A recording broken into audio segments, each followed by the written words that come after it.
In the previous lecture, all of you learn there is no penalty to pay if one is rude or boorish, except the penalty of being called a ill-mannered person. The liftman threw the passenger out of the lift. The liftman had to pay a fine. The passenger, on entering the lift, said top. The liftman wanted him to say top please. The passenger refused to do so. The liftman, instead of taking him to the top floor, threw him out of the lift. If you knock down a burglar, the law was acquitted. There is no legislation against the manner. The liftman invited the passenger into the lift. So, today all of you learn our textbook page number 15. See, for there are few things more catching than bad temper and bad manner. काय सांगितलेलं आहे या ठिकाणी या रायटरनं? तर कारण वाईट मनस्थिती, then see the first line, for there are few things, अशा काहीच गोष्टी असतात, more catching than bad tempered and bad manner. वाईट मनस्थिती आणि वाईट वर्तन या गोष्टींची लागण खूप सहजपणे होत असते. म्हणजे वाईट गोष्टी हा माणूस अगदी न कळतपणे लगेचच आत्मसात करत असतो. चांगल्या गोष्टी शिकायला खूप वेळ द्यावा लागतो, खूप कष्ट घ्यावं लागतं, पण वाईट गोष्टी या पटकन येत असतात. When Sir Anthony Absolute bullied Captain Absolute, the latter went out and bullied his man Fag, whereupon Fag went out downstairs and kicked the page boy. आणि जेव्हा सर अँथनी अब्सोल्युटली कॅप्टन अब्सोल्यूटला धमकावलं, तेव्हा कॅप्टनने बाहेर जाऊन त्याच्या माणसाला फॅगला धमकावलं आणि फॅगने खाली जाऊन तरुण नोकराला त्या ठिकाणी काय केलेलं आहे, फाईट केलेली आहे, किक केलेली आहे, लात मारलेली आहे. Probably the man who said, आणि ज्याने लिफ्टमॅनला नुसतं sed top, the liftman was really only getting back on his employer who had not sed good morning to him because he himself had been henpecked at breakfast by his wife, to whom the cook had been insolent because the housemaid had answered her back.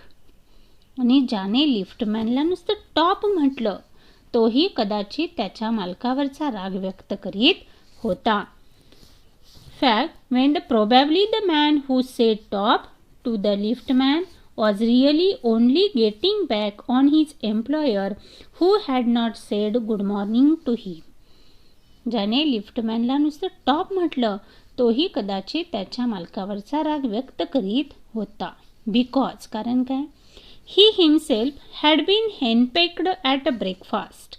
हेनपेक्ड means, henpecked म्हणजे की त्याला ती योग्य अशी आपली कृतज्ञता व्यक्त करण्याची सवयच नव्हती. Because he himself had been henpecked at breakfast by his wife.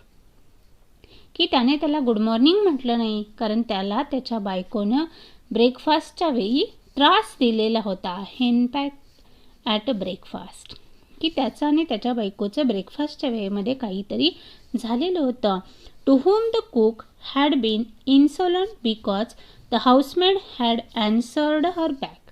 आणि जिशाशी स्वयंपाकीन उद्धटपणाने वागली होती, कारण तिला मोलकरणीने उलट उत्तर दिलेलं होतं. त्यामुळे त्याची बायकोसुद्धा त्याच्यावर थोडी चिडलेली होती, कारण तिला देखील मोलकरीण उलट बोलली असेल, दोघींचं काहीतरी क्वारल झालं असेल. We infect the world with our ill humours. आपण आपल्या गैरवर्तनानं साऱ्या जगातील वातावरण खराब करून टाकत असतो, दूषित करतो. Bad manners probably do more to poison the stream of the general life than all the crimes in the calendar. किंबहुना दैनंदिन जीवन प्रवाह गढूळ करण्यात कोर्टाच्या खटल्यातील गुन्ह्यांच्या यादीपेक्षा या गैरवर्तनांचा वाटा खूप मोठा असतो. म्हणजे कोर्टाच्या खटल्यातील गुन्ह्यांच्या यादीपेक्षाही आपल्या हातून, आपल्याकडून खूप गैरवर्तन घडत असतं. We infect the world with our ill humor. Bad manners probably do more to poison the stream of a general life than all the crimes in the calendar. की हे सगळं कोर्टामध्ये वाईट गोष्टी घडत असतात, त्यातल्या गुन्ह्यांच्या खटल्यांपेक्षाही आपल्याकडून जास्तीचं वाईट वर्तन हे होत असतं. For one wife who gets a black I from an otherwise good-natured husband, there are 100 who live a life of martyrdom under the shadow of morose temper. की एरवी सुसंस्कृत असणाऱ्या नवऱ्याकडून होणारी शारीरिक हिंसा जेव्हा एखादी स्त्री सहन करीत असते, तेव्हा इतर शेकडो स्त्रिया संतापी स्वभावाच्या छायेखाली हौतात्म्याचं जीवन जगत असतात. म्हणजे तितका त्या स्ट्रॉंगपणे आपलं जीवन जगतात. But all the same the law cannot become the guardian of our private manner. तरी देखील कायदा आपल्या खाजगी आयुष्यातील शिष्टाचाराचा, सभ्यतेचा संरक्षक होऊ शकत नाही. नो डिकॅलॉग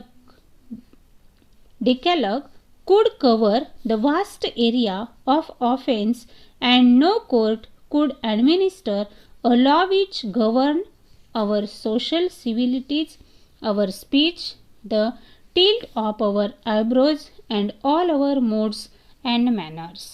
म्हणजे कोणत्याही धर्मग्रंथामध्ये डिकॉलॉग्स मीन्स द 10 कॉमंडमेंट्स म्हणजे धर्मग्रंथ म्हणतो आपण. कोणत्याही धर्मग्रंथात अशा विविध अपराधांचा अंतर्भाव होऊ शकत नाही आणि कोणतेही न्यायालय आपली सामाजिक संस्कृती, आपली भाषा, आपले दुर्वर्तन आणि आपली मनस्थिती व शिष्टाचारावर नियंत्रण ठेवील असा कायदा अंमलात आणू शकत नाही. No decalogue could cover the vast area of offenses, and no court could administer a law which govern our social civilities, our speech, the tilt of our eyebrows, and all our modes and manners. ही आपली मनस्थिती व शिष्टाचारांवर नियंत्रण ठेवीन असा कायदा अंमलात आणू शकत नाही. But though we are bound to endorse the verdict against the liftman, most people will have a certain. But endorse means समर्थन करणे, verdict निर्णय घेणं. But though we are bound to endorse the verdict against the liftman, पण liftman विरुद्ध दिलेल्या निर्णयाचं समर्थन करण्यास आपण बांधील असलो, most people will have a certain sympathy with him. की तरी बऱ्याच लोकांना त्याच्याबद्दल मनात थोडी सिम्पथी वाटत असेल. सिम्पथी मीन्स सहानुभूती वाटत असेल. की लिफ्टमॅनचं वर्तन हे जरी वाईट असेल तरी त्याच्याबद्दल सुद्धा सहानुभूती वाटणारे काही लोक हे त्या ठिकाणी असणारच आहेत, असं या ठिकाणी रायटरनं सांगितलेलं आहे. Most people will have sympathy with him. बऱ्याच लोकांना त्यांच्याबद्दल थोडी सहानुभूती वाटत असेल. While it is true that there is no law that compels us to say please. कारण आपल्याला विनंती करायला भाग पाडणारा कोणताही कायदा अस्तित्वात नाही हे खरं असलं तरी there is a social practice much older and much more sacred than any law which enjoys us to be civil. जरी विनंती करायला भाग पाडणारा कोणताही ॲक्ट अस्तित्वात नाही हे जरी खरं असलं तरी आपल्याला सभ्यता पाळण्याची शिकवण देणारा कोणताही कायद्याहून अधिक जुना, अधिक पवित्र असा सामाजिक संकेत मात्र अस्तित्वात आहे की तो शिष्टाचार आपण पाळत असतो.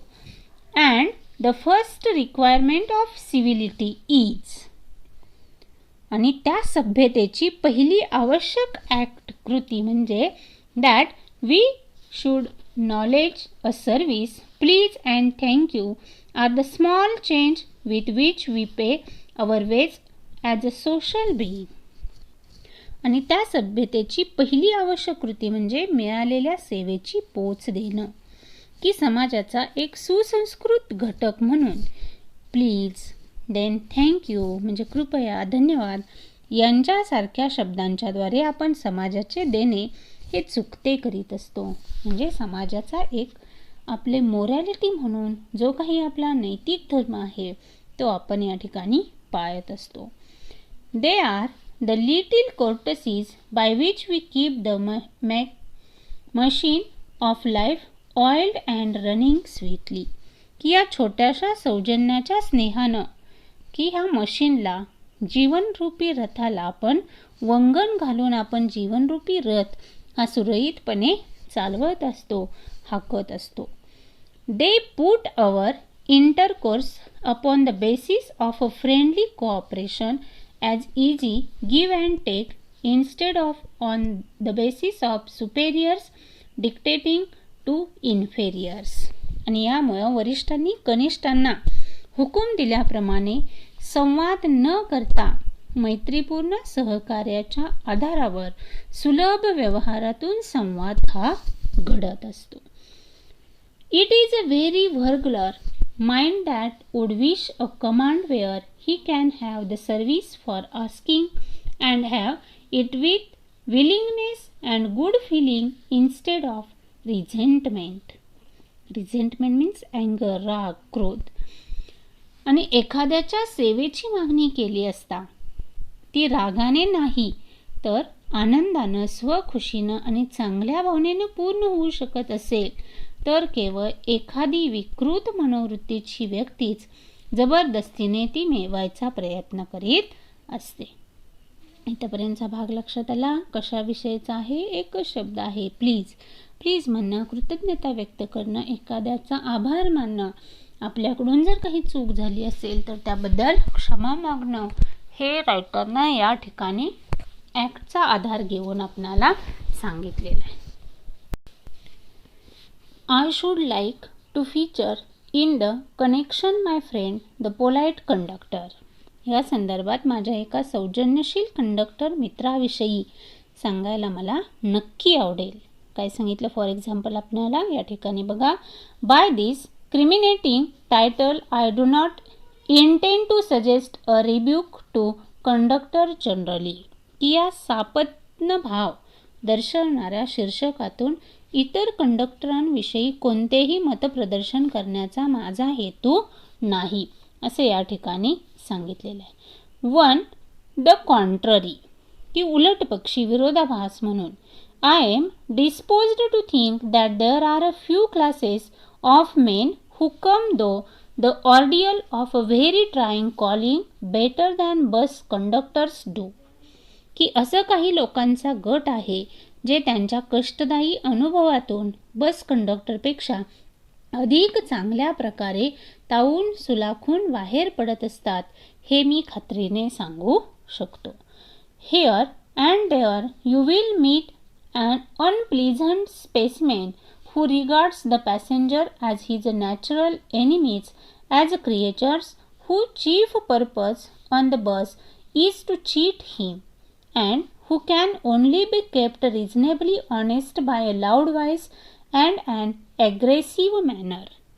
की प्रवाशांना आपल्या जन्मजात शत्रू समजणारे अनेक खडूस वैतागलेले नमुने आपल्याला वेळोवेळी भेटतात, ज्यांच्या मते फसवणे हाच बसमध्ये चढणाऱ्या प्रवाशांचा मुख्य हेतू असतो आणि ज्यांना फक्त चढ्या आवाजात किंवा मोठ्या आवाजात आणि दमदाटी करूनच प्रामाणिकपणाने वागण्यास भाग पाडले जाऊ शकते. But this type is rarer than it is used to B.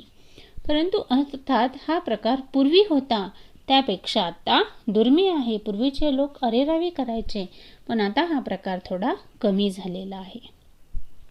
I fancy the public owes much to the underground railway company which also run the buses for insisting on a certain standard of civility in its servant and taking care that standard is observed. की buses चालवणाऱ्या underground railway कंपनीकडून त्यांच्या कर्मचारी वर्गाकडून विशिष्ट दर्जाची सभ्य आणि सौजन्याची वर्तणूक मिळावी असा सर्वसामान्य जनता आग्रह धरीत असते. In doing this is not only makes things pleasant for the traveling public but perform an important social service. असा सर्वसामान्य जनता जरी आग्रह धरीत असली तरी तो दर्जा राखला जाईल याची काळजी घेतली जात आहे आणि अशी कल्पना करायला मला आवडेल असं रायटरनं सांगितलेलं आहे. आणि असं झालं तर प्रवाशांचा प्रवास हा नक्कीच सुखद होईल, आनंददायी होईल. In doing this, it not only make their pleasant for the traveling public, but performs an important social service. म्हणजे फक्त याचा आनंद प्रवाशांनाच होणार नाही तर त्याबरोबर एक मोलाची सामाजिक सेवाही आपल्या हातून घडेल असं या ठिकाणी रायटरनं सांगितलं.